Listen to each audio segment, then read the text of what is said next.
starts to change because you're changing. Your desires change as you change. This is why the short-sightedness of judgment is so important for us to recognize.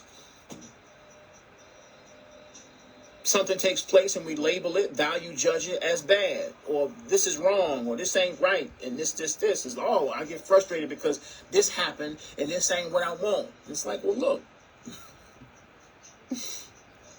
what usually ends up happening is more life is presented.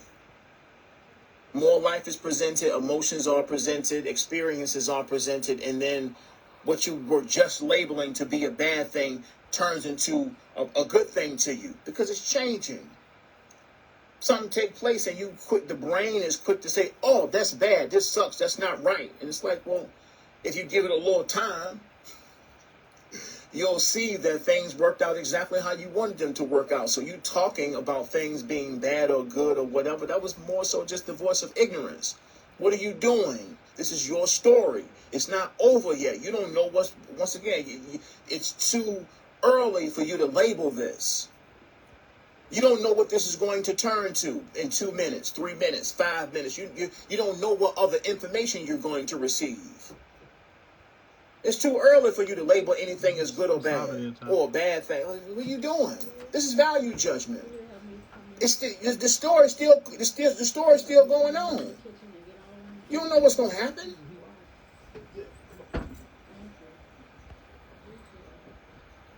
And then on top of that, we're assuming. And of course, our assumptions have the ability to make an ass out of ourselves, right? You don't know what this is, beloved. And you know it's your story. You do know that. You know this is your story, right? You know life is happening for you and not to you, right? Do you know that? Do you know that life is happening for you and not to you? Do you know that?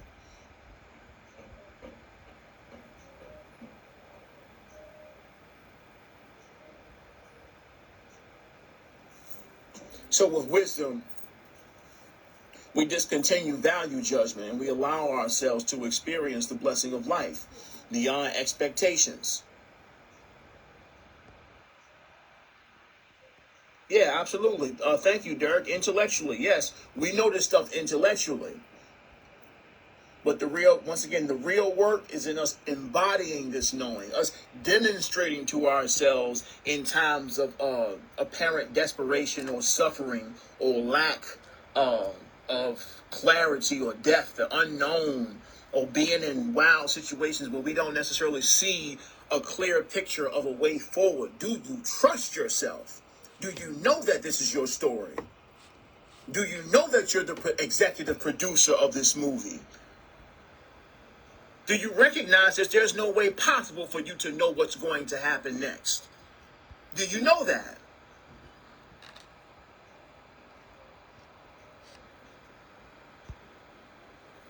And if you're scared, say you're scared and embrace the fear, because that's a part of your journey too.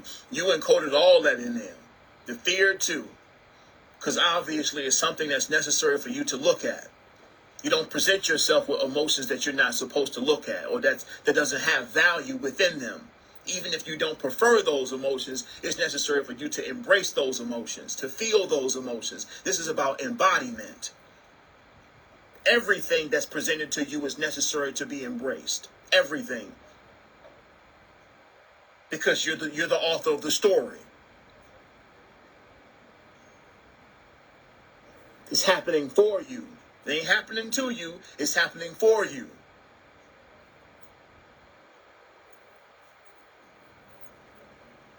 It's the mind that attempts to prepare for the next thing.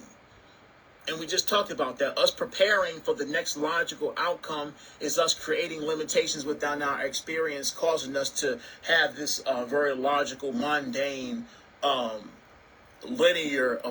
linear experience. Because the next thing that makes logical sense as far as life goes, we expect and we create for ourselves, and then it actually happens. And then it's like, well, now I'm just waiting for the miracles to take place.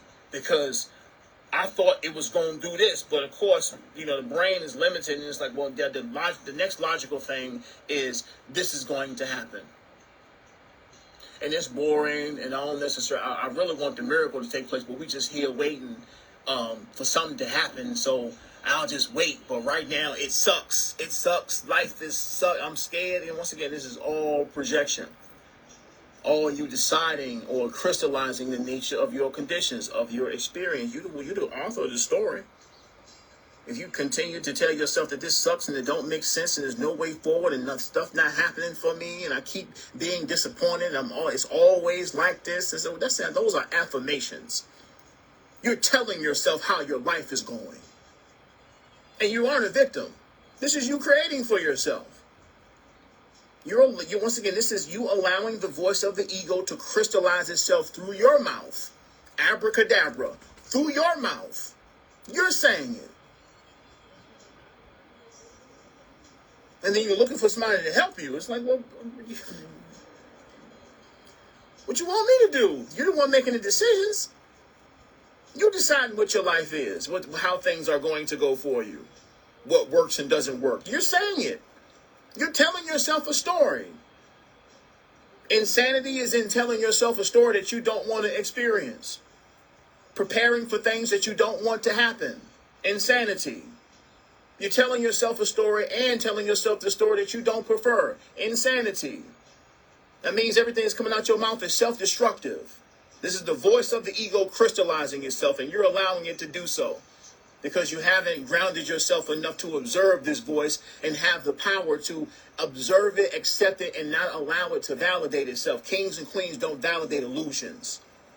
We don't tell ourselves things that we can't do and aren't going to happen. And, oh, well, I'm not going to find a parking space when I go to this place. And all this is always busy. I always have to wait long. And I'm always going to pay extra money for this and that and so on and so forth. Once again, you telling yourself a story. And you can boo-hoo and give yourself pity and sympathy all you want. And it's going to continue to take place. Because you've taken on the role of a victim. But in actuality, you're the creator. And you're creating your own suffering. More and more. And yes, you can feel sorry for yourself all you want and cry and woe is me. But once again, it's your job to trust God. It's your job to know. That's your job. Nobody else's job. And you don't get no sympathy points for people because once again, things are getting intense for everybody. It's up for you. It's up to you to be still. It's up to you to do the work. Nobody can do the work for you. I know it sounds nice. Oh, yeah, I tried to meditate, but, the voices and, well, I'm going to just try this other way. Let me look at some videos or read some more stuff or exercise and do some yoga and so on. So, beloved, you can't go on. You cannot substitute being still. And we ain't talking about running meditation and walking meditation. And when I go to the gym, yeah, I'm kind of meditating because, I'm in my... No, you ain't no substitute for being still. Ain't no substitute. Oh, well, I do yoga and that's pretty meditative. Ain't no substitute for you shutting all that stuff down and being still. No substitute. Do all this fancy stuff you want to, and at the end of the day, you always going to end up coming back to sitting your ass down. Each and every time. Once again, we've been saying this for 10 years straight. 10 years straight. And we love to tell people, oh, yeah, I meditate sometimes, you know what I mean? One serve, you know what I mean? But I be busy, so, ain't no way around it, beloved. Ain't no way around it. It's the simplest thing you can do. It's as simple as sleep. In actuality, you're just sitting there and doing nothing. And the brain is so active, we find that hard to do. We find it hard just to sit down and do nothing. Oh, well, I keep thinking. Yes, sit there and look at the thinking.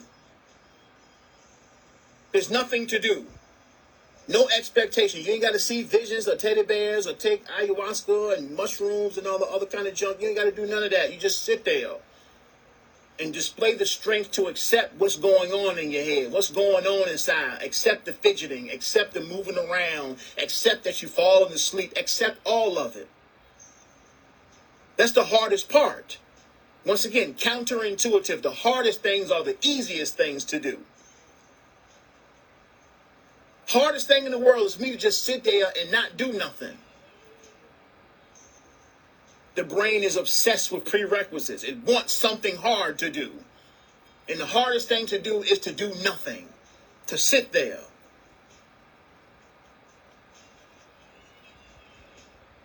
There's no real results unless you ground yourself. In real life, you actually have to meditate. You actually have to close your eyes.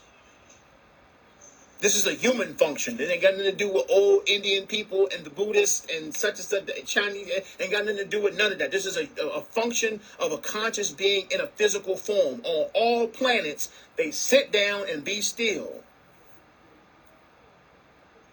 And then what? You receive. You heal.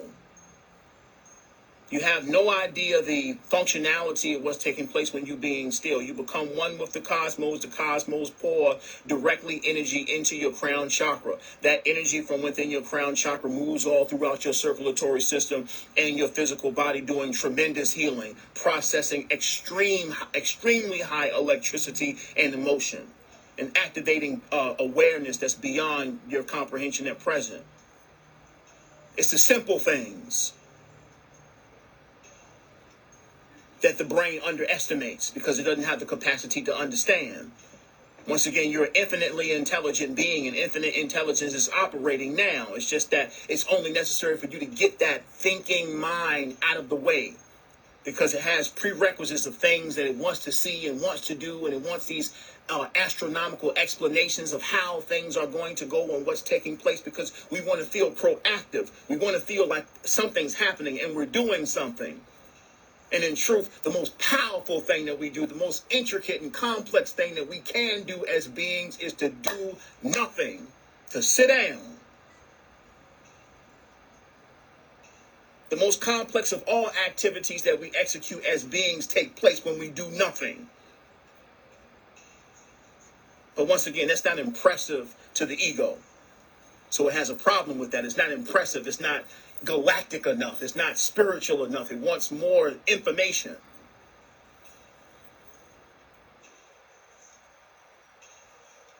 Oh, what's happening? I mean, then what?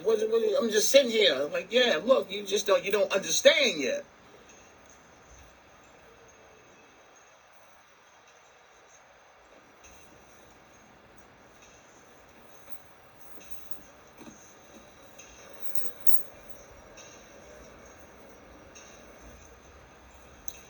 As we were saying previously,